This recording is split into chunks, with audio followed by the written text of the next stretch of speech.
Yo, what's up guys? Magandang araw sa inyo. Ito, ipapakita ko sa inyo ang loob ng Hilot Center sa Balagtas Branch kung saan ako nagpa-therapy ng back pain ko. Napakagaling sa lahat ng may sakit sa likod o sakit sa katawan, sakit ng balikat, sakit ng likod o masakit ang inyong mga ulo o inyong mga paa, mga tuhod. Ito napakaganda. Pumunta kayo dito, hindi kayo magsisisi sa ibabayad nyo. Napakagaling, napakahuhusay at talagang mga eksperto. Yan yung mga presyo nila guys. Kung malapit kayo sa Balagtas, yung mga taga Giginto dyan, mga taga Bukawi, taga Marilao, taga Migawayan. Ito, malapit lang tong branch na to. At marami pa silang branches mamaya sasabihin ko lahat yung mga branches nila kung saan yung makikita ang Hilot Center. Pwede nyong tignan sa mga Facebook page ng Hilot Center yung mga branches nila na malapit sa inyo. At sabay-sabay tayong gumaling sa pagpunta dito sa Hilot Center. Talagang napakabisa, napakahusay. Mga eksperto talaga, pinag-aralan nila yung mga ginagawa nila. Talagang sasabihin mo lang yung mga naramdaman mo, alam na nilang gagawin sa'yo. Peace ya. Yo, what's up guys? Magandang araw sa inyo. Pag-uusapan lang natin ngayon ang Hilot Center. Ang Hilot Center ay nag-aalok ng kombinasyon ng tradisyonal na panggagamot ng Pilipinas at mga modernong pamamaraan ng physical wellness. Nakapokus ang kanilang mga serbisyo sa pagpawi ng sakit sa katawan, pag-align ng mga buto at pagpapadaloy ng dugo. Narito ang mga pangunahing therapy na ginagawa sa Hilot Center. Traditional hilot massage, hagod at haplos.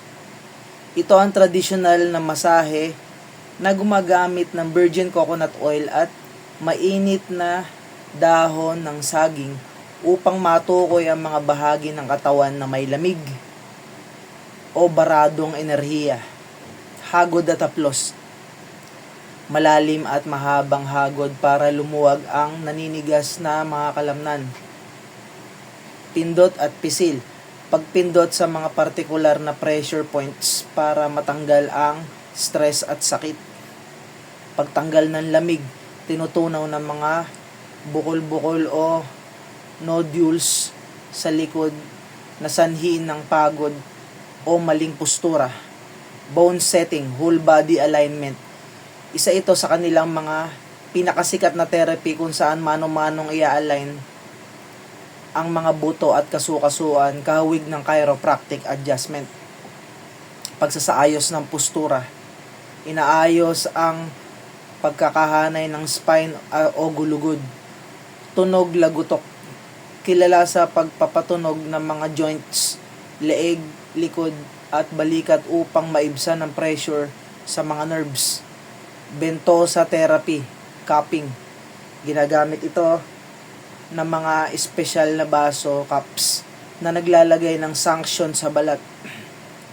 Detoxification, nagpapadaloy ng sariwang dugo sa mga bahaging sumasakit. Pagpawi ng muscle spasm, mabilis itong pinapagaan ang mabigat na pakiramdam sa likod at balikat. Hilot para sa mga partikular na sakit, targeted therapy. Nagbibigay din sila ng mga lunas para sa partikular na pinsala o kondisyon sa katawan. Hilot sa tapilok o pilay, pagsaayos ng mga litid at buto sa paa o kamay na nayanig o na-strain. Sciatica at ipit na ugat. Pagpapaluwag sa nerves pathway para mawala ang manhid o tusok-tusok na sakit mula balakang hanggang binti. Frozen shoulder, paggamot sa mga balikat na hindi maitaas o mahirap ikilos. Mild stroke therapy, tulong sa mga masahe para muling mapadaloy ang dugo at magkaroon ng motilidad ang mga bahagi ng katawang naninigas. Yun ang ginawa sa akin therapy, yung sa sciatica at ipit na ugat. Napakagaling, best recommended guys, subukan nyo. God bless you all, peace ya.